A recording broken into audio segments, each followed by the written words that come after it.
sini. Apakah posisi duduk sudah nyaman?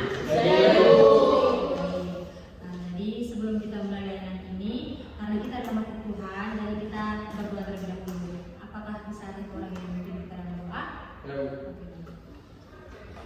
Teman-teman ibu kita adalah berdoa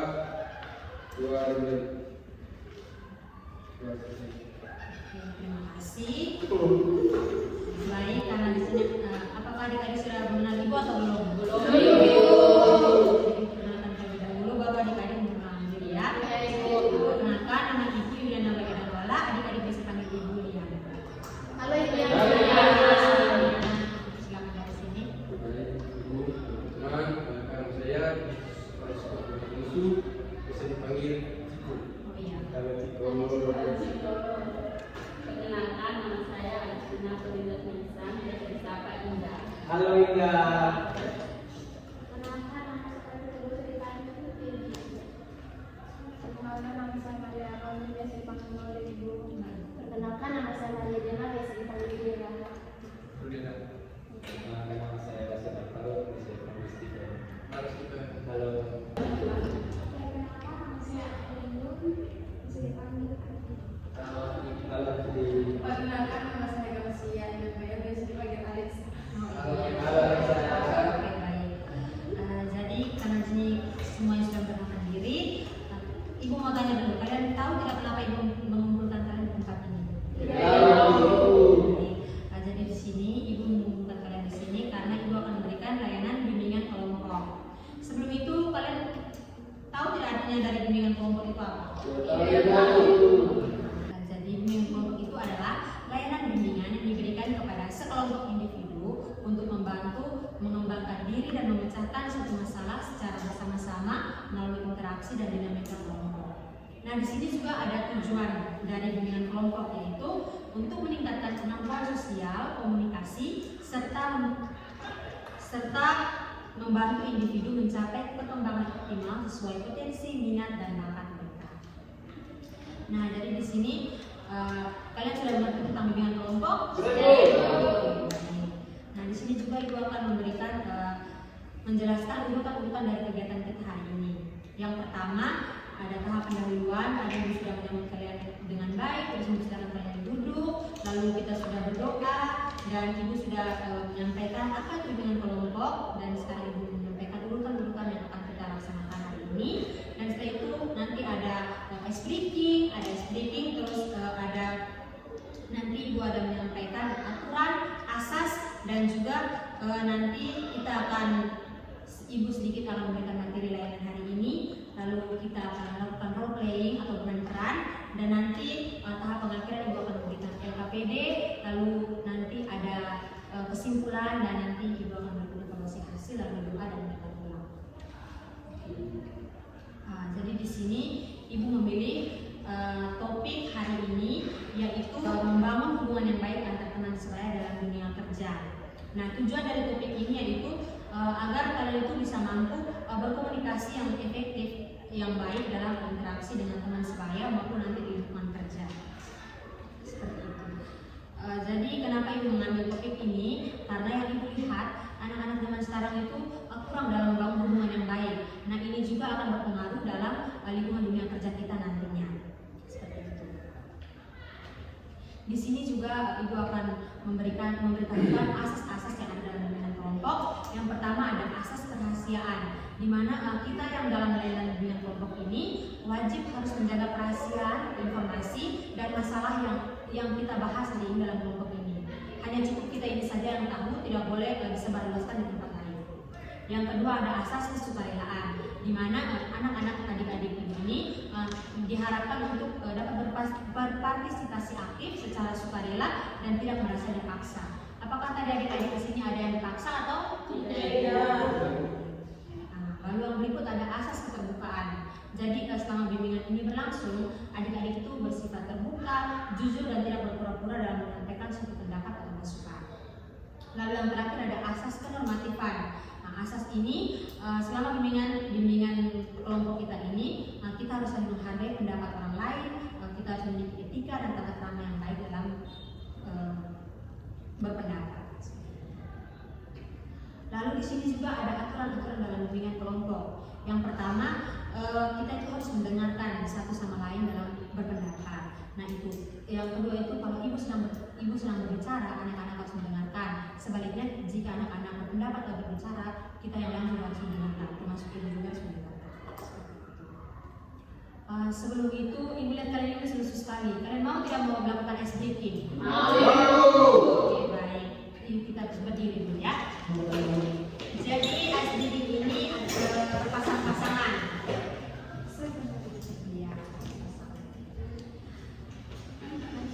Di depan kalian ini ya terdapat. Di depan kalian ini harus ada satu kulen atau benda apapun.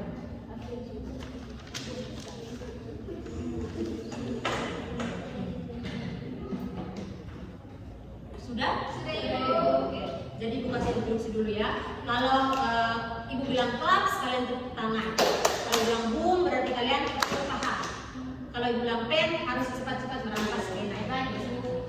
Oke, kita mulai ya. Boom, boom, pen. Oke, sekali lagi ya. Klaps, boom. Klaps, boom, boom, pen.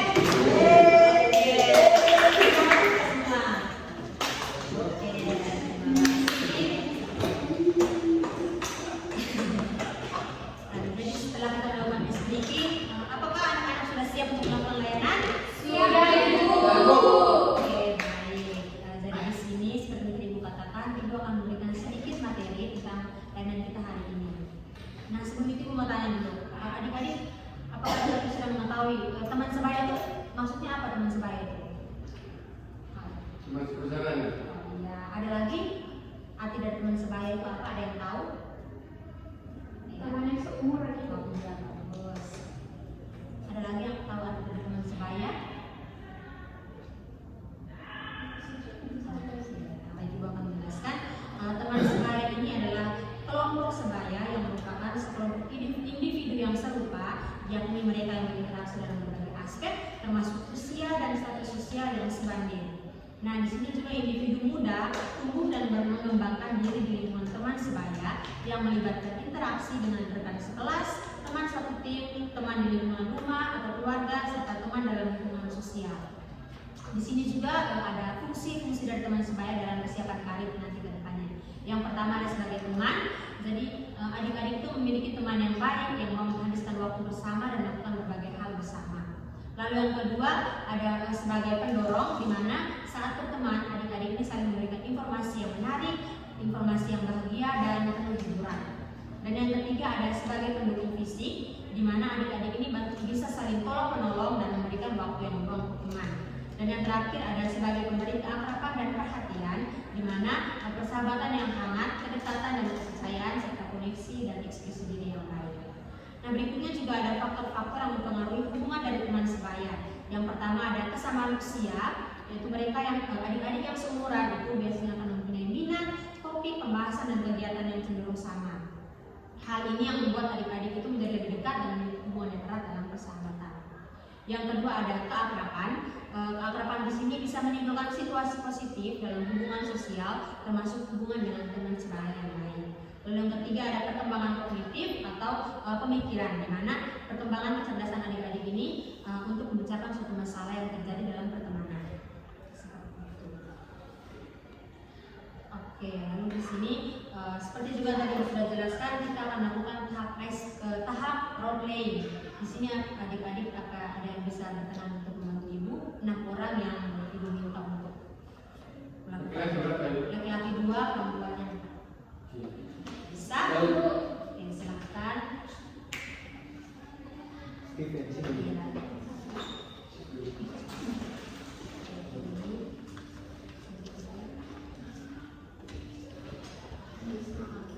Iya. Lagi satu perempuan bisa.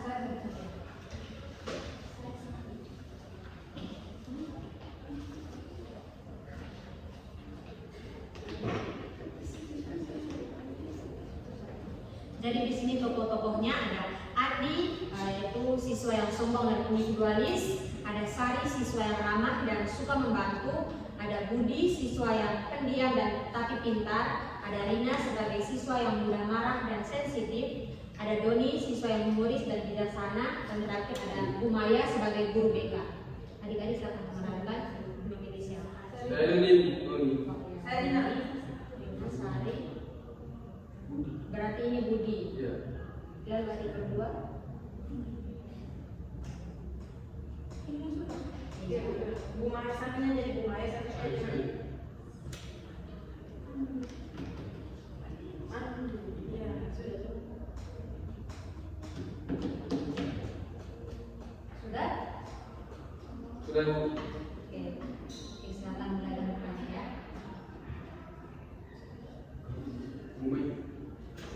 Sari, Ani siapa?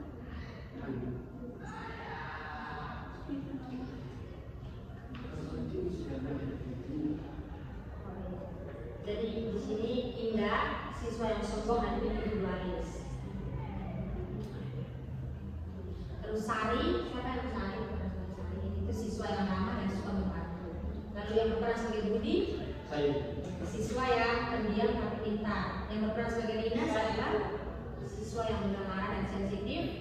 Doni, siswa yang murid dan bijaksana. Lalu Bu Maya sebagai guru BK. Silakan mulai. Jadi di sini drama singkatnya, Andi seorang siswa yang awalnya sombong dan meremehkan pilihan sekolah teman-temannya. Ketika teman-teman membahas rencana sekali lulus SMP maupun SMA atau SMK, Andi merasa paling superior karena akan masuk SMA favorit dan meremehkan teman-temannya yang lebih di SMK. Adegan pertama di sini pembahasan masa depan. Wah, nggak kerasa ya kita bentar lagi lulus SMP. Iya nih. Saya udah pernah mikir mau masuk mana. Aku sih udah pasti SMA Negeri 1 yang paling favorit di kota ini. Papa udah pasti info. Wah, keren nih. Aku masih bingung sih antara SMA atau SMK. Aku kayaknya mau coba SMK aja. Lebih praktis, langsung belajar skill. SMK? Buat apa ke SMK? Nanti ujung-ujungnya dari guru pabrik doang. Andi, jangan ngomong sekarang itu. Emangnya salah ya? Aku ke SMA terbaik. Kalian ke tempat yang biasa-biasa aja. Nanti pas kerja, jelas gaji aku bakal jauh lebih gede. Andi, jangan. Indah, jangan ngomong begitu dong. Emang itu kenyataannya. Aku kan emang lebih pintar dari kalian semua. Jadi raportku selalu ranking 1.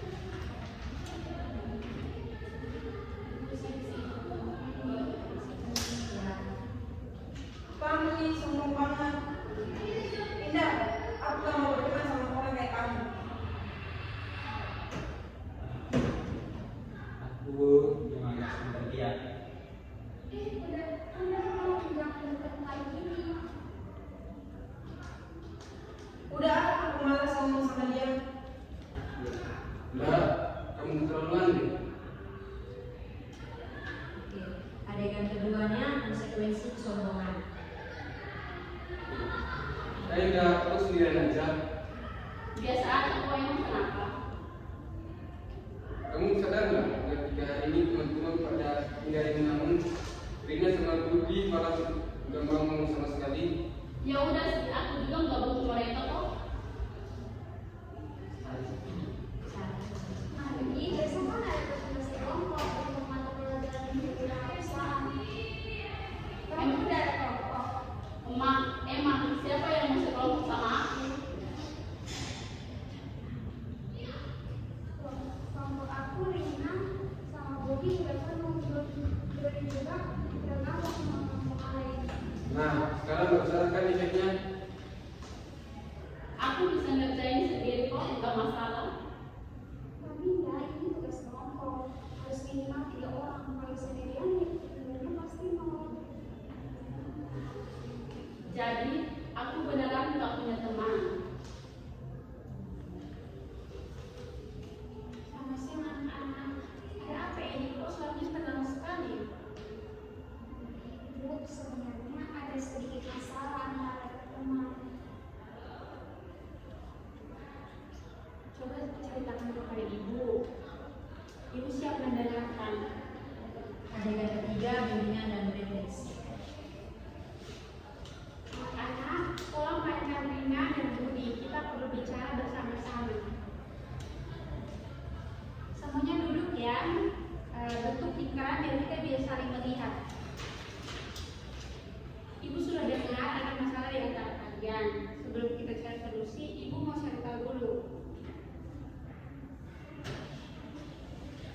menderita apa, Bu? Kalian tahu kan sebentar lagi kalian lulus sekolah di SMA, SMK atau bahkan langsung kerja. Tapi ingat, hidup itu selalu butuh orang lain. Maksud ibu gimana, Bu? Di dunia kerja nanti kalian akan bertemu berbagai macam orang. Ada yang jago akademik, ada yang skillnya tinggi, ada yang kreatif. Tapi tahu nggak, kesuksesan ini bukan cuma soal pintar, tapi soal kerjasama. Jadi diploma itu gak semuanya, Bu. Tapi sekali Rina, bahkan perusahaan besar sekalipun lebih butuh orang yang bisa berkomunikasi baik, menghargai rekan kerja dan bekerja dalam tim. Tapi Bu, gimana kalau ada orang yang selalu menemani kita? Pertanyaan bagus, Budi. Biasanya orang yang meremehkan orang lain itu sebenarnya sedang menutupi ketakutan dirinya sendiri. Takut, maksud itu apa?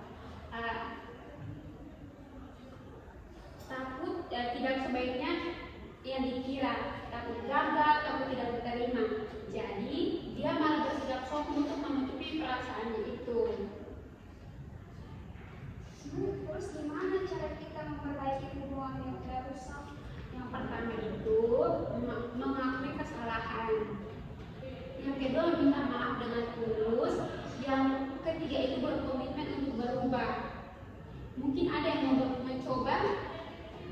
Adegan keempat, permintaan maaf dan rekonsiliasi. Teman-teman, aku minta maaf ya. Aku salah. Aku sombong dan meremehkan kalian.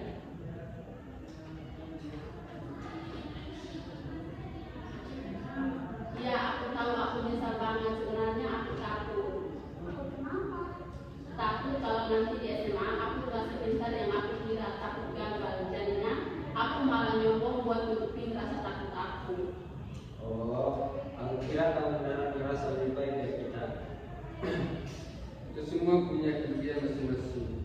Dan kamu bisa dengan menjadi jalur teknik, Rina kreatif, saling dekati. Betul sekali Donin. Dan kalau kalian saling mendukung sekarang, nanti di dunia kerja kalian bisa saling membantu. Gimana kalau kita bikin janjian, meskipun nanti di sekolah yang beda-beda, kita tetap jadi persahabatan ini. Oke, tapi kita harus janji ya ke semua lagi. Aku janji dan boleh nggak aku gabung kelompok kalian buat presentasi nanti? Boleh, kita kerjakan Bang. Nah, ini dong kesempatan yang kedua. Anak-anak ingat ya, teman-teman yang baik hati ini adalah untuk anak-anak ingat ya, teman yang baik hati ini adalah networking berharga di masa depan. Kalian nggak tahu siapa yang nanti menjadi bos, siapa yang menjadi rekan kerja, atau siapa yang bisa membantu kalian saat kalian susah. Oke, terima kasih banyak. Berikan tepuk tangan untuk teman-teman yang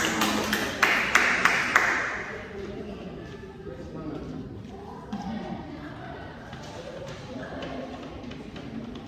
Nah, setelah kita melakukan role playing, ibu menanyakan sedikit dulu tentang role playing tadi.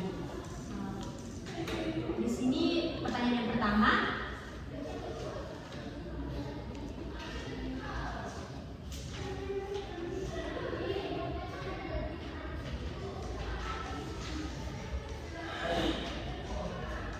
bagaimana perasaan kalian ketika melihat sikap Andi yang sombong dan suka meremehkan orang lain? Oke, baik. Saya merasa tidak nyaman dan kesal ini. Andi terlihat seperti merasa dirinya paling kuat, padahal setiap orang itu punya keahlian masing-masing. Betul sekali. Lalu yang berikut, apa dampak dari sikap Andi terhadap teman-temannya? Ada yang bisa menjawab? Mungkin teman-temannya jadi menjadi dan tidak mau bekerja sama dengan Indah, hingga akhirnya Indah kehilangan teman dan merasa sendiri. apa pelajaran yang penting yang bisa kita ambil dari kisah si Indah ini? Kita harus belajar untuk selalu rendah hati, menghargai orang lain dan tidak merasa iri paling hebat. Karena setiap orang punya kelebihan dan kekurangan masing-masing. Betul sekali. Jadi adik-adik, pas pelajaran yang tadi kita lakukan itu, kita bisa melihat. Jadi kita itu jangan sombong dan meremehkan orang lain, karena kita tidak tahu bagaimana kelebihan mereka yang kita remehkan itu, seperti itu. Jadi di sini setelah kita melakukan role play dan kita sudah menjawab pertanyaan-pertanyaan dari Ibu berikan, di sini Ibu akan memberikan LKPD kepada adik-adik untuk diisi ya. Oke, Ibu.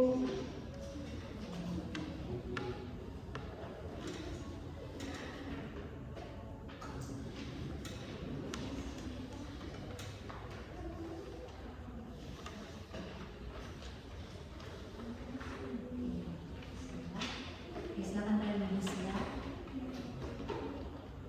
Sudah? Sudah, Ibu.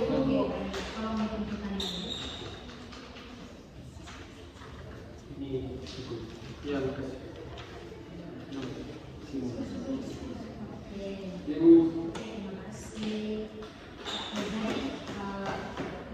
pertemuan kita sudah hampir selesai, tapi di sini Ibu meminta kalian satu orang untuk memberikan kesimpulan selama pelajaran kita hari ini. Kalian bisa? Baik. Kesimpulan yang bisa saya ambil, ternyata sikap sombong dan suka meremehkan orang lain dapat merusak hubungan pertemanan dan membuat seseorang dijauhi.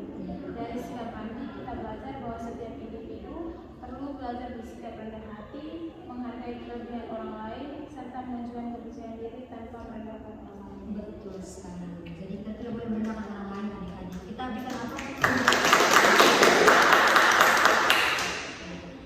Jadi di sini sebelum pertemuan kita berakhir, Ibu juga akan memberikan kalian evaluasi hasil agar Ibu bisa mengetahui sejauh mana pemahaman kalian.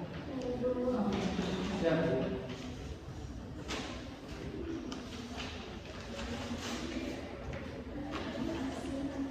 Masih cukup.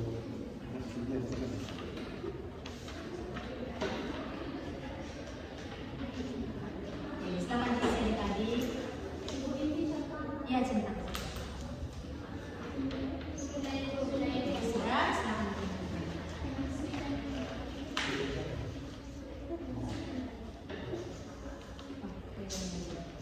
Oke, terima kasih banyak.